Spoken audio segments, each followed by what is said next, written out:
The on-chain sleuths have figured out where the United Arab Emirates hides their $700 million in Bitcoin.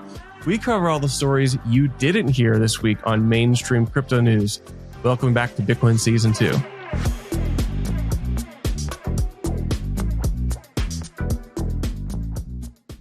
Welcome back. This is Colin Charlie with the Bitcoin Season 2 Writers Room. We are basically documenting what's happened in Bitcoin and the broader extended Bitcoin universe.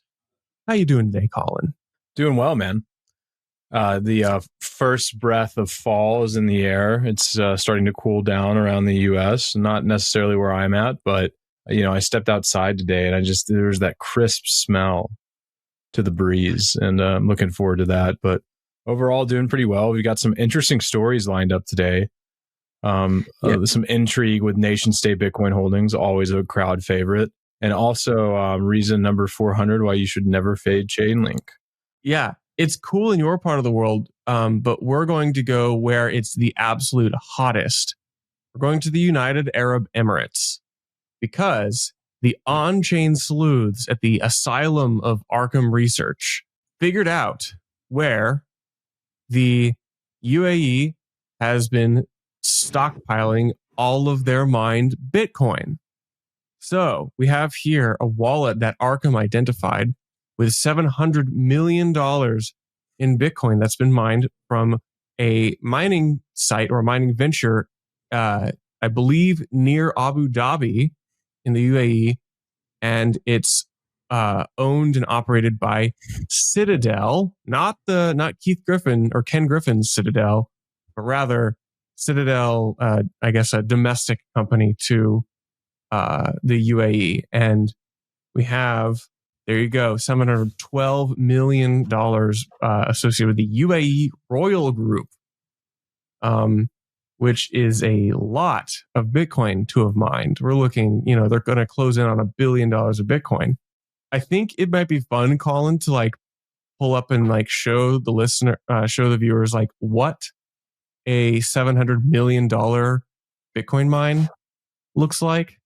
I have here the overhead shot. What am I looking at here? Yeah, it looks like a bunch of different containers for Bitcoin mining, obviously. And I think you mentioned before we started recording that it's likely these are water-cooled or potentially immersion WhatsMiner machines, which makes sense because the UAE is a very, very desolate place, and it's very difficult to keep sand and corrosion out of air-cooled miners.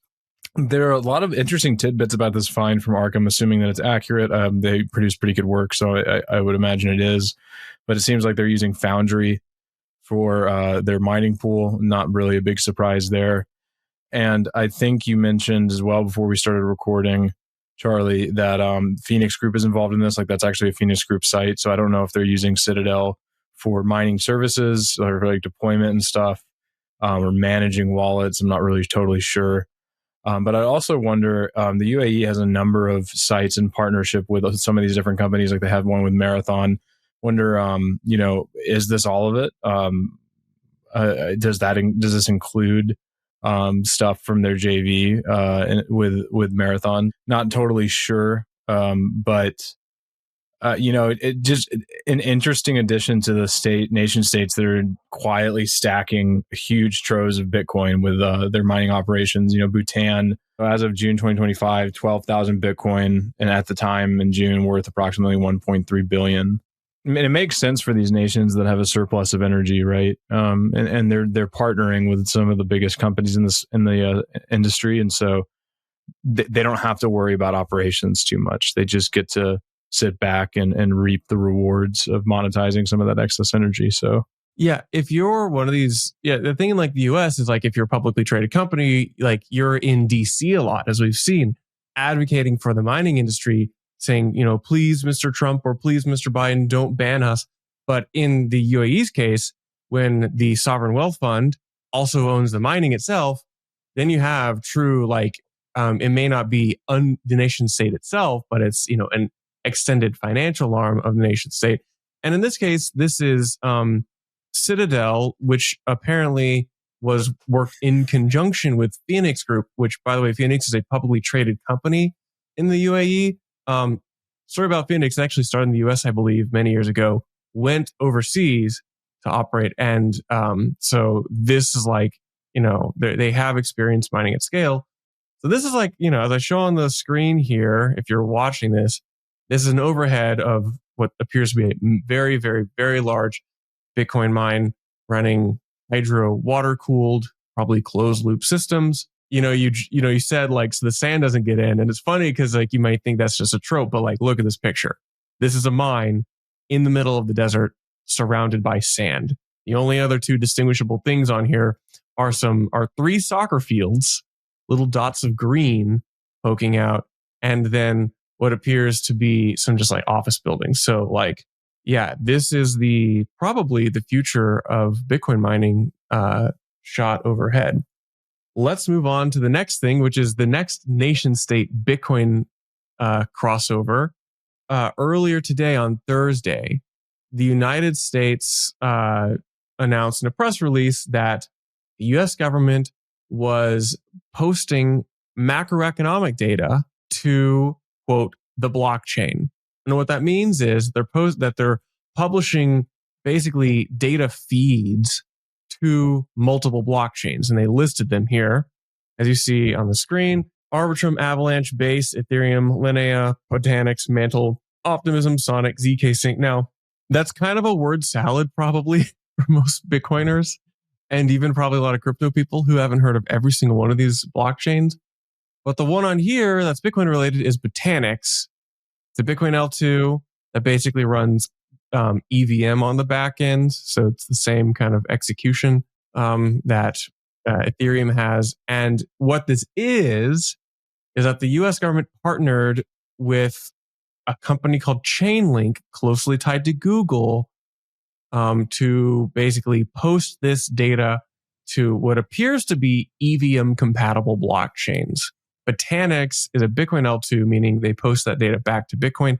And the US government even went so far as to include a hash of their Bitcoin transaction. This right here, you're looking at the US government's SHA-256 hashed economic data, which is really just in the form of a feed from Chainlink, which is an Oracle service. Now, that may have sounded like word salad to a lot of people because I'm using a bunch of crypto slang. But I think this is a big deal, Colin. I mean, the US government wants to put its data on the blockchain. We're doing it. Is this winning? It's funny. It almost feels like for what has been an incredibly pro-crypto White House so far, it's kind of like a brownie points moment. They're like, see, we're like timestamping important information on the blockchain, on the blockchains. But like, does GDP really need to be on the blockchain? I'm not convinced that it does. But the fact that the US government is doing this is pretty incredible when you consider that they were actively trying to kill Bitcoin in the last administration. So, yeah, I mean, let's say you're one of the crazy conspiracy people who thinks that the government like retroactively adjusts their published economic data. Well, maybe you don't have to be very conspiratorial to believe that. But in this case, you have like networks which are outside the US government servers or private, AWS run servers necessarily. And now this data does kind of exist. And so this is why it's a Bitcoin story, because one of these does touch Bitcoin. It does eventually get hashed back down to BTC, even though, for the layperson, you can't necessarily recreate that data from the hash. It's kind of a one-way thing. You can only put data, you can only verify that you didn't falsify the data if you were to reconstruct it. So I don't know, that's like a small, like little detail. I interviewed another team building something similar, which I would say is probably a little more Bitcoin honest. It's a company named Simple Proof, and I had an interview with Carlos about a year ago, which I recommend everybody go listen to. They use open timestamps, which, in my opinion, kind of makes more sense than trying to like do some kind of data feed to. Yeah, I was gonna say, didn't you just use like op return data? Yeah, cram this in there. I mean, that would make it readable, and arguably like the provenance is stronger with that, right? So yeah, doesn't pass the purity test. Yeah, the Bitcoin Puritans in shambles. It would. But it is kind of incredible. If you had told me that 7 years ago that Chainlink would be partnering with a Bitcoin sidechain to put U.S. government data on chain, I would not believe you. Hey, Will here with Blockspace Media. Did you know that we have individual feeds for all our shows? If you're watching the Mining Pod, Bitcoin Season 2, or the Court Show, be sure to check out the individual feeds. You can find them on your podcast player of choice, whether that be Spotify, Apple, YouTube, etc. Just type in Blockspace Media and you'll find all our shows pop up, or just type in the individual show name like the Mining Pod or Bitcoin Season 2. Be sure to hit that subscribe and give us a 5-star rating so we can continue to bring you the best content in Bitcoin. So our second to last story is what's the only thing that's as big as a government? Basically, we're going to look at Tether now. Tether is coming to Bitcoin again, but this time on RGB. Now, Tether started out on Bitcoin back in 2014 with the Omni network, deprecated it, left Bitcoin, I think, in 2023, maybe 24. And actually said in the blog post when they were like, we're leaving Bitcoin, they actually specifically mentioned a technology called RGB, which stands for really good Bitcoin. We'll get into that in a second. But in the meantime, in the interim, Tether also indicated that they're going to put their USDT Tether token also on Taro, now called Taproot Assets, which is a product from the Lightning Labs. So that has not yet happened yet. That's not live. Tether's not live on Taproot Assets. But just today, they announced that they're going to launch USDT on RGB. Here is the tweet. Paolo himself said, we're excited to do this. Here's the press release. It's your standard press release. There's no real specifics about what RGB is. Tether very much wants to be on Bitcoin. It just has to figure out which of the hot layer twos it's going to go to first. So, Colin, you kind of follow the Tether story. What are your thoughts about this news? Yeah, this was an interesting one because RGB has been, in production for 7 years. Yeah, it's been a long time. I wrote about it back in the day at Bitcoin Magazine and CoinDesk. Maybe it's not quite 7, but it's at least 5. And, Tether, I believe, has invested in it and helped with some of the development. So this isn't super shocking. I would just wonder about the network effects of this. I don't know how many people are using RGB. Like, is this something that people are really going to adopt?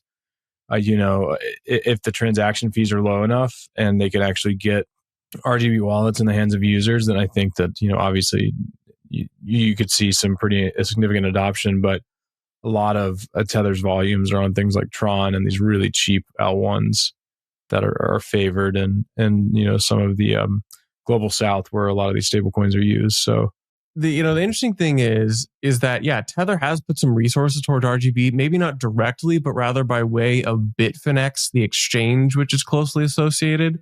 And that Bitfinex has hired some engineers to work on RGB over the past couple of years. RGB, the R may as well stand for redheaded stepchild because it's kind of this like side story to Bitcoin. Sorry to all my RGB enjoyers out there, but it's like, it's constantly derided as being like too complicated, really clunky, doesn't have any adoption. It's been in production for forever and never really like gotten a V1. Like, for example, RGB, quote, recently reached mainnet with its 0.11 release. So we're not even yet at a 1.0. I messed around with RGB wallets like Bitmask in the past. That's a great, fun wallet. For those of you who want to know at least something about RGB, it posts data to Bitcoin, and then your wallet on the client side validates everything. So instead of nodes validating the chain, it's your wallet which validates that the transactions are valid. So it's a little more like heavy computation on, if you're going to use a mobile, say, on your phone side. But like, it kind of does all of the things you could want, any other smart, fast, flashy blockchain to do. And it's not a blockchain. I want to say that it's not a blockchain. It's more like a client side validated network. So that's RGB. Colin, are you familiar with the character of Maxim Orlovsky, who is like the front man? I know of him. I don't know too much about him. He's one of the more entertaining figures because he's I guess he's like this French guy, or maybe he's French passing, and he's a very opinionated developer, and like kind of like been the only dev working on RGB, the protocol, for a long time. And RGB is just full of characters. You have Giacomo Zucco as like the lead investor for the protocol. Giacomo is like also one of the funnier Italian OG Bitcoiners out there. You can always you'd always catch Giacomo saying something wacky and emphatic about Bitcoin. And he's, it's kind of funny because Giacomo hates Bitcoins, and yet RGB is one of the best, it's a coin forward platform. Surprise, surprise. It's different cryptocurrencies all the way down. Anyway, those are the stories you probably didn't hear this week on mainstream media. So you need to come to Bitcoin Season 2 so you get all the news that the big boys don't cover. We will talk about it. And so make sure you are liked and subscribed to Bitcoin Season 2 on whatever channel or platform you are watching. Thanks for tuning in. See you next week.